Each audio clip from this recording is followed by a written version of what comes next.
નમસ્કાર, સમાચારો સાથે હું છું વિધાતા। સૌથી પહેલા વાત કરીએ ભારતીય જનતા પાર્ટી 11મી એપ્રિલથી શરૂ થઈ રહેલી લોકસભા ચૂંટણી માટે ઢંઢેરો જાહેર કરશે। વડાપ્રધાન નરેન્દ્ર મોદી અને પાર્ટી અધ્યક્ષ અમિત શાહ સહિત ભાજપના કેટલાક મોટા નેતા ઢંઢેરો જાહેર કરવાના સમયે હાજર રહેશે। તો પાર્ટીએ તેનું સંકલ્પ પત્ર નામ આપ્યું છે। ગરીબોને 72,000 રૂપિયા વર્ષે આપનારા કોંગ્રેસના વાયદાને જોતા ભાજપ તરફથી સમાજના વિભિન્ન લોકોને લોભાવવા માટે નવા વાયદા કરવામાં આવે તેવી સંભાવનાઓ છે। તો સંકલ્પ પત્રમાં ખેડૂત અને યુવાનોના હિતો સાથે જોડાયેલા વિષયો પર ખાસ ધ્યાન આપવામાં આવ્યું હોય તેવી પણ શક્યતા છે। રોજગાર અને સ્વરોજગારના વ્યાપક અવસર રજૂ થઈ શકે છે। કોંગ્રેસ દ્વારા પોતાના સંકલ્પ પત્રમાં ગરીબોને આર્થિક મદદ આપવા સંબંધી ન્યાય યોજનાના વાયદાઓ મુદ્દે ભાજપ પોતાના સંકલ્પ પત્રને વધુ ધારદાર અને લોભામણું બનાવવા ઈચ્છી રહ્યું હતું અને તે મુજબનું જ હવે આ સંકલ્પ પત્ર આજે રજૂ થવાનું છે। તો આજે 11 કલાકે ચૂંટણી ઢંઢેરો ભાજપ રજૂ કરશે।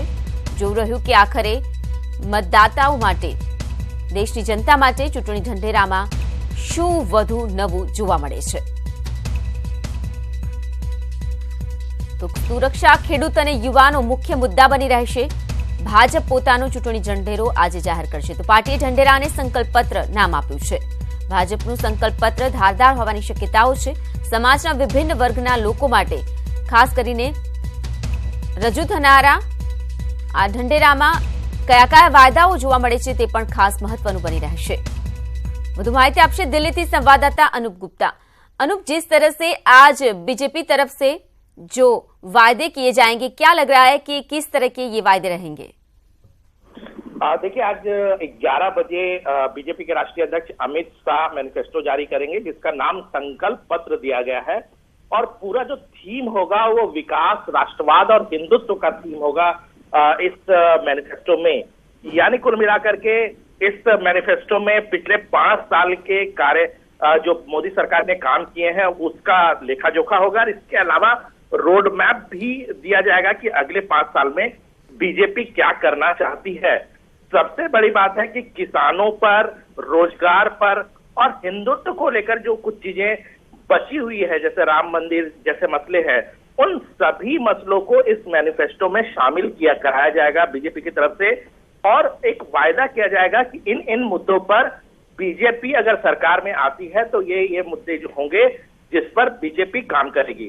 जी बिल्कुल से अनूप, मैनिफेस्टो जो जब 11 बजे का टाइम है, समय है, इस समय कौन कौन उपस्थित मीन्स वहां पर रहेंगे और कौन दिग्गज जिनकी तरफ से ये खास रजू होने वाला है? देखिए, खुद पार्टी अध्यक्ष अमित शाह होंगे जो मैनिफेस्टो को रिलीज करेंगे। प्रधानमंत्री नरेंद्र मोदी मौजूद रहेंगे इस मैनिफेस्टो के दौरान। इसके अलावा बीजेपी के सभी वरिष्ठ नेता और पूर्व पार्टी अध्यक्ष इस बैठक में ये जो मैनिफेस्टो रिलीज होगा उसमें मौजूद रहेंगे। यानी कुल मिलाकर के एक बड़ा कार्यक्रम किया जाएगा से पार्टी अगले 5 साल में काम करेगी। जी अनूप, धन्यवाद जानकारी के लिए। तो पार्टी જે 5 વર્ષ કામ કર્યું છે તેની સાથે સાથે હજુ તક આપવામાં આવે અને દેશની જનતા માટે વધુ લાભદાયક અને ખાસ કરીને વિકાસલક્ષી કાર્યો શું થઈ શકે છે તેનું આ મેનિફેસ્ટોમાં વાયદાઓ છે તે કરવામાં આવશે। તો સામાન્ય વર્ગના ગરીબોને 10% અનામત પર પણ ચર્ચાને લઈને કહેવામાં આવી રહ્યું છે। યુવાનોના હિત માટે, ખેડૂતોના હિત માટે, એટલે કે સમાજના વિભિન્ન વર્ગો માટે આ મેનિફેસ્ટોમાં ખાસ કેટલાક મુદ્દાઓ સમાવિષ્ટ કરાયા છે। જામનગર લોકસભા બેઠકના કોંગ્રેસના ઉમેદવાર મુળુ કંડોરિયાએ કર્યો છે બફાટ। મુળુ કંડોરિયાએ દ્વારકા ખાતે મળેલી ચૂંટણી મિટિંગમાં ચોકીદાર શબ્દને નીચ કક્ષાનું ગણાવતા વિવાદનો મધપૂરો છંછેડાઈ ગયો છે। દ્વારકામાં મરુ ટાઉનશીપ ખાતે જ કોંગ્રેસે ચૂંટણીલક્ષી મિટિંગનું આયોજન કર્યું હતું, જેમાં મુળુ કંડોરિયાએ વડાપ્રધાન નરેન્દ્ર મોદીને નિશાન બનાવ્યા અને કહ્યું કે વડાપ્રધાન નરેન્દ્ર મોદી ચોકીદાર જેવા નિમ્ન શબ્દનો ઉપયોગ કરી રહ્યા છે। મુળુ કંડોરિયાના આ પ્રકારના નિવેદનથી રાજકારણ ગરમાયું છે અને વિવાદનો મધપૂરો છંછેડાઈ ગયો છે। ચૂંટણી પ્રચારમાં મસ્ત બનેલા મુળુ કંડોરિયાએ કેવી રીતે ભાન ભૂલ્યા અને શું બોલી ગયા આપ ખુદ સાંભળી લો। ચોકીદાર તો કાકા ને મિત્ર જ નહીં, કાકા સાહેબને છોકરાને તમારે મારે ચોકીદાર જોઈએ, તમે ચોકીદાર આપો જ કોઈને? એવા નીચ કક્ષાના શબ્દોનો ઉપયોગ કરી લોકો વચ્ચે જવાની વાત કે લોકોના હક અને અધિકાર ઉપર તરાપ મારવાની વાત છે, લોકશાહી સિસ્ટમને તોડી નાખવાની વાત છે. આ વાત લઈને આપણે કોંગ્રેસના કાર્યકર તરીકે આપણે બધા એક વિચાર સાથે લોકો ઉઠી જવા. બનાસકાંઠા લોકસભાના કોંગ્રેસ ઉમેદવાર પરથી ભટોડે લોકસભા ચૂંટણી પહેલા એક ચોંકાવનારો ખુલાસો કર્યો છે. તેમણે આરોપ લગાવ્યો છે કે 2015માં યોજાયેલી બનાસડેરી ચૂંટણીમાં હરીફોની જીત પ્રપંચથી થઈ હતી. બેલેટ પેપર બદલી ગોલમાલ કર્યાનો પરથી ભટોડે આક્ષેપ કર્યો છે. આ સાથે જ તેમણે કહ્યું છે કે બેલેટ પેપર પર નંબર પણ છાપેલ ન હતા અને ગોલમાલમાં બનાસ ડેરીના વર્તમાન સત્તાધીશો સામેલ હોવાનું તેમણે વિવાદિત નિવેદન આપ્યું છે. ત્યારે આ ચૂંટણીમાં પૂર્વ મંત્રી શંકર ચૌધરીની પેનલની જીત થઈ હતી. રૂપ કહેવાય એવી છેલ્લી હદની પ્રવૃત્તિઓ કે બેલેટ પેપર બદલવાની, બેલેટ પેપર જે છપાયા એની ઉપર નંબર પણ છાપ્યા નહીં અને અધિકારીઓને ગુપ્ત રીતે ગાડીઓમાં રાખી અને બેલેટ પેપર, અમારી બેલેટ પેપરની જે પેટીઓ હતી એ પેટીઓનો સીલ પણ નહીં કરવામાં આવેલા અને બેલેટ પેપર બદલી અને આ લોકોએ વિજય મેળવેલો. જે આજે એમના જ પૈકી એમનાથી છૂટા પડેલા લોકો એમ ખુલ્લે આમ કહી રહ્યા છે કે અમે પાપ કર્યું હતું, અમે પાપ કર્યું હતું, અમે પાપ કર્યું હતું અને જિલ્લાના લોકો સારી રીતે જાણે છે. બારડોલીમાં ભાજપના ગઢ અને મંત્રી ગણપત વસાવાના ગઢ વાડી ગામમાં મોટું ગાબડું પડ્યું છે, જેમાં ગણપત વસાવાના અંગત મદદનીશ અને ગામના માજી સરપંચ હરીશભાઈ વસાવાએ ભાજપનો સાથ છોડીને કોંગ્રેસનો ખેસ પહેર્યો છે. કોંગ્રેસના લોકસભાના ઉમેદવાર અને પૂર્વ મંત્રી તુષાર ચૌધરીએ તેમને કોંગ્રેસમાં આવકાર્યા હતા, જેના કારણે ભાજપને સ્થાનિક સ્તરે મોટું નુકસાન થવાની શક્યતા છે. અમદાવાદના રામોલ અને હાથીજણ વોર્ડમાં સ્થાનિકોએ ચૂંટણી બહિષ્કારના પોસ્ટર લગાવ્યા છે. પ્રાથમિક જરૂરિયાતો પૂરી ન થતાં લોકોએ ચૂંટણી બહિષ્કાર કરવાનો નિર્ણય કર્યો છે. મુરલીધર સોસાયટી સહિતના વિસ્તારોમાં નાગરિકોએ ચૂંટણી બહિષ્કારના બેનર લગાવ્યા. ચૂંટણીમાં પહેલા માત્ર નારા દ્વારા પ્રચાર કરવામાં આવતો, પણ સમય જતાં પ્રચારની રીતમાં પણ આધુનિકતા આવી અને હવે દેશના મોટાભાગના રાજકીય પક્ષો ગીત સંગીત અને ફિલ્મો દ્વારા પણ પ્રચાર કરીને મતદાતા સુધી પહોંચવાનો પ્રયત્ન કરી રહ્યા છે. ત્યારે ભાજપના મેં ભી ચોકીદાર હું કેમ્પેનની ટક્કરમાં હવે કોંગ્રેસે ન્યાયના નારાને આગળ વધારતા અભોગા ન્યાય ગીત દ્વારા દેશવાસીઓને આકર્ષવાની કોશિશ કરી છે. લોકસભાની ચૂંટણીને હવે માત્ર થોડા દિવસો જ બાકી છે, ત્યારે હવે કોંગ્રેસે પણ પોતાનું પ્રચાર અભિયાન વેગવંતું બનાવી દીધું છે. ભાજપના મેં ભી ચોકીદાર કેમ્પેનને ટક્કર આપવા હવે કોંગ્રેસે ન્યાયના મુદ્દાને આગળ વધાર્યો છે.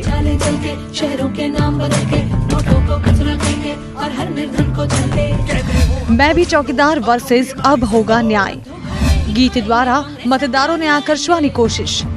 ચૂંટણી પ્રચારમાં પણ ભાજપની રાહે કોંગ્રેસ. કોંગ્રેસે રવિવારે અબ હોગા ન્યાયના પોસ્ટરની સાથે જ આ મુદ્દે એક ગીત પણ લોન્ચ કર્યું છે.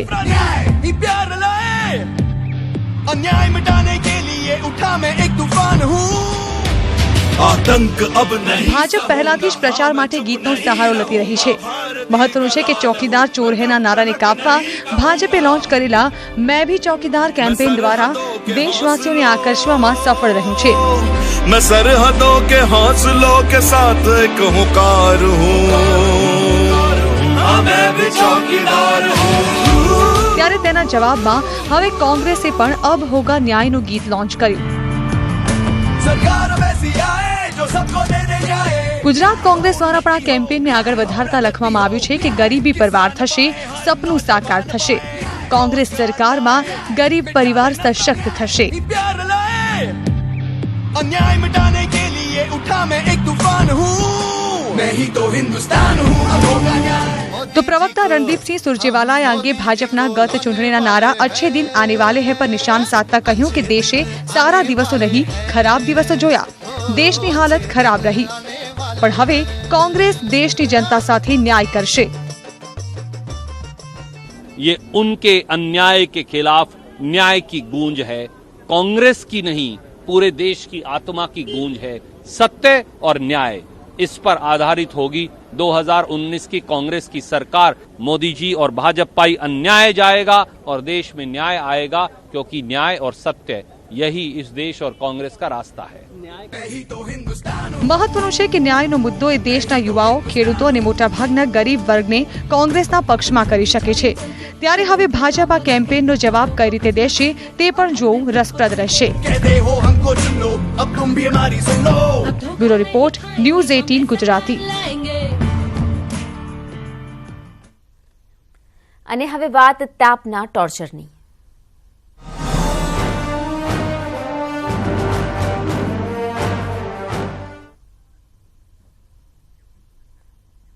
તો રાજ્યમાં ગરમીનું તાપમાન યથાવત જોવા મળી રહ્યું છે. 43.8 ડિગ્રી સાથે કંડલા એરપોર્ટ સૌથી ગરમ શહેર રહ્યું. ત્યારે અન્ય શહેરના તાપમાનની જો વાત કરીએ તો સુરેન્દ્રનગરમાં 43.2 ડિગ્રી અને અમદાવાદમાં 42.6 ડિગ્રી તાપમાન નોંધાયું. રાજકોટમાં 42.1 ડિગ્રી, અમરેલીમાં 41.8 ડિગ્રી તાપમાન રહ્યું. તો ડીસામાં 41.6 ડિગ્રી, ગાંધીનગરમાં 41 ડિગ્રી તાપમાન રહ્યું. તો વડોદરામાં 40.4 ડિગ્રી તાપમાન નોંધાયું છે. આ તરફ રાજ્યમાં 3 દિવસ બાદ હીટવેવની આગાહી હવામાન વિભાગે વ્યક્ત કરી છે. સૌરાષ્ટ્ર, કચ્છ અને ઉત્તર ગુજરાતમાં હીટવેવની આગાહી કરવામાં આવી છે.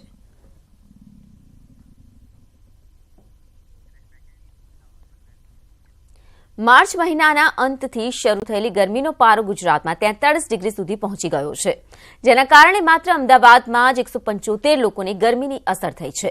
તો રાજ્યમાં 1400 જેટલા લોકોને ગરમીના કારણે હોસ્પિટલમાં દાખલ કરાયા હતા. અને ગરમીના કારણે લોકોને પેટમાં દુખાવો, બ્લડ પ્રેશરમાં વધઘટ, છાતીમાં દુખાવો, કાન-નાકમાંથી લોહીનો સ્ત્રાવ, બેભાન થવું, શરીરમાંથી પાણીનું પ્રમાણ ઘટવું, શ્વાસને લગતી તકલીફ થવી, ઝાડા ઉલટીની ફરિયાદો મળી અને આ પ્રકારની અલગ અલગ ફરિયાદો સામે આવી છે.